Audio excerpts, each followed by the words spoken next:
बात कब कहनी है, कहाँ कहनी है और किसे कहनी है। एक दिन राजगृह के जंगलों में भिक्षु बुद्ध के आसपास बैठे थे। वातावरण शांत था। हल्की हवा, पेड़ों की सरसराहट और दूर से आती झरने की धारा। उसी समय एक युवक बुद्ध के पास आया। वह चिंतित, थोड़ा क्रोधित और परेशान दिखाई दे रहा था। उसने आते ही कहा, भगवन, मैं एक बात समझ नहीं पाता। मैं हमेशा सच बोलता हूँ। मन में जो होता है सामने वाले को कह देता हूं, पर इसका परिणाम उल्टा होता है। लोग मुझसे नाराज हो जाते हैं, दूर हो जाते हैं। क्या सच बोलना गलत है?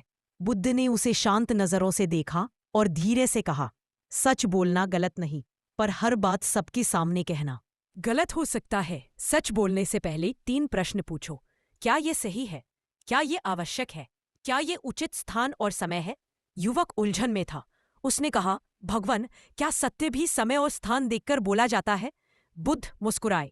बिल्कुल। यदि सत्य मदद न करे और सिर्फ दुख दे जाए तो वह अधूरा सत्य है। सत्य का उद्देश्य सुधारना है, चोट पहुंचाना नहीं। पहला प्रसंग, नमक और पानी का उदाहरण। बुद्ध ने अपने शिष्यों को एक बर्तन में पानी लाने को कहा। फिर युवक से बोले, इस पानी में 1 मुट्ठी नमक डाल दो।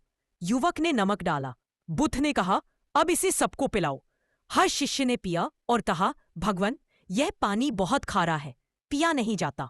बुद्ध ने वही नमक लिया और पास की बड़ी झील में डलवा दिया। अब शिष्यों ने झील का पानी चखा और बोले, यह तो मीठा है, बिल्कुल साफ। बुद्ध युवक की ओर देखकर बोले, देखो, नमक वही था, पर बर्तन छोटा था, इसलिए खारा लग गया। लेकिन झील बड़ी थी, इसलिए नमक घुलकर मीठा बन गया। फिर प्रेम से बोले, बात भी नमक जैसी होती है। अगर छोटी जगह, भीड़ में, गुस्से में या अपमानित करने वाले अंदाज में कहोगे तो कड़वाहट पैदा होगी। लेकिन अगर वही बात शांत मन से अकेले में उचित समय देखकर कहोगे तो वह मीठी लगती है, हृदय को छू जाती है। युवक के चेहरे पर थोड़ी समझ दिखाई दी। दूसरा प्रसंग, राजा और माली। बुद्ध ने कहानी जारी रखी। एक बार एक राजा बगीचे में घूम रहा था। उसने देखा कि उसका माली एक पेड़ काट रहा है और बहुत देर लगा रहा है। राजा क्रोध में बोला, तुम पूरी तरह निकम्मे हो, कुछ नहीं आता तुम्हें। माली चुप रहा पर दुखी हुआ। अगले दिन राजा ने देखा कि वही माली सुंदर फल, फूल और औषधियां ला रहा है। राजा आश्चर्यचकित हुआ। जब तुम इतने कुशल हो तो मैं तुम्हें निकम्मा कैसे समझ बैठा? माली ने विनम्रता से कहा, महाराज, कल जब आपने सबके सामने कहा तब मैं चुप था, क्योंकि वह स्थान आपकी बात के लिए उचित नहीं था।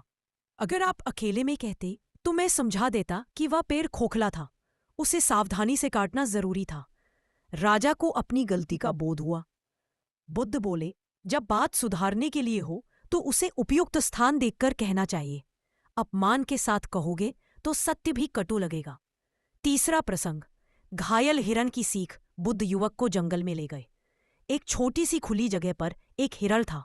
उसके पैर में हल्की चोट थी।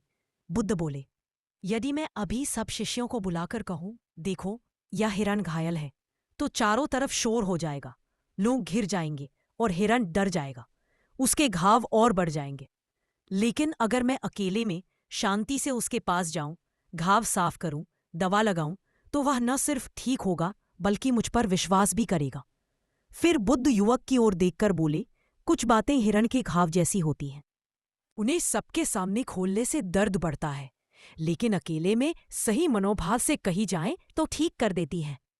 चौथा प्रसंग, 3 छलनियां। वापस विश्राम स्थल पर पहुंचकर बुद्ध ने 3 छलनियां मंगवाई, एक सत्य की, एक आवश्यकता की और एक हित की। उन्होंने कहा, जब भी तुम कोई बात कहना चाहो इन 3 छलनियों से गुजारो। 1, क्या यह सत्य है? यदि ये झूठ या आधा सत्य है तो मत कहो। क्या यह आवश्यक है? यदि इससे कोई लाभ नहीं तो मत कहो। 3, क्या यह हितकारी है? यदि इससे किसी का मन टूटे, अपमान हो या घाव गहरा हो तो इसे अकेले में शांति से कहो या बिल्कुल मत कहो। फिर बुद्ध ने निष्कर्ष देते हुए कहा, बात कब कहनी है, कहाँ कहनी है और किसे कहनी है, यह जानना ही बुद्धिमानी है। हर बात सबके सामने कह देने से सत्य नहीं चमकता, अहंकार चमकता है, और अहंकार हमेशा विनाश लाता है। युवक की समझ, युवक की आंखें नम हो गई। उसने कहा, भगवन, अब समझ गया। सिर्फ बोलना ही बुद्धि नहीं, सही समय पर, सही जगह पर, सही मन से कहना ही असली बुद्धि है। बुद्ध शांत स्वर में बोले, जो हर बात सबके सामने कह देता है वो अपनी बात खो देता है। जो सही जगह कहता है वही सुना और समझा जाता है। युवक ने प्रण किया कि अब वह सत्य बोलेगा, पर बुद्धि और करुणा के साथ। अगर आप हर रोज ऐसी कहानी सुनना चाहते हैं तो मेरे चैनल को लाइक, सब्सक्राइब और शेयर करना ना भूलें। धन्यवाद।